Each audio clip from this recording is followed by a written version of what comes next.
आता खूप विरोधच करावा लागणार आहे, कारण तपोवनची जी जागा आहे ना ती कुंभमेळ्यासाठी वगैरे करणं, झाडं तोडणं, म्हणजे मला तर ते की मुख्यमंत्री येत आहेत आणि पंतप्रधान येत आहेत म्हणून कराडला किती झाडं तोडले आहेत, दुर्दैवाची गोष्ट आहेत ह्या लोकांना. तर आता हे तपोवनचे तर मला इतकी फोन आणि माहिती येते.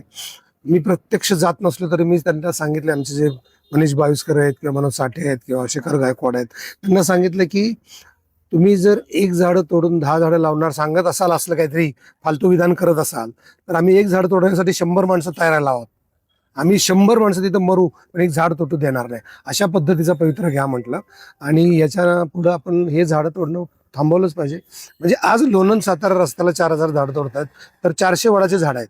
आम्ही म्हटलं हे असं का करताय, वाचवू शकतो ना. अशी कितीतरी झाडं वाचवू शकलो असतो आपण. आणि लावण्याची, चेक करण्याची पद्धत आपल्याकडे नाहीये. तर ही दुर्दैवाची गोष्ट आहे. सरकार आपलंच असताना आपलं म्हणूनच इतकं बेजबाबदार वागतं, माझ्या तोंडाशिवाय पण बेजबाबदार वागतं या झाडांच्या बाबतीत. तर मला फार अनुभव आहे आणि मला सुचत नाही अजून काय करावं. पण एक दिवशी ही सगळी लोक पेटून उठतील आणि ह्या उठण्याच्या परिस्थितीत आता आहेत. मी तर निमित्त मात्र आहे, पण सगळ्या भागातून मला नागपूरला 45 झाडं तोडणार आहेत, कर्जतला झाडं तोडणार आहेत.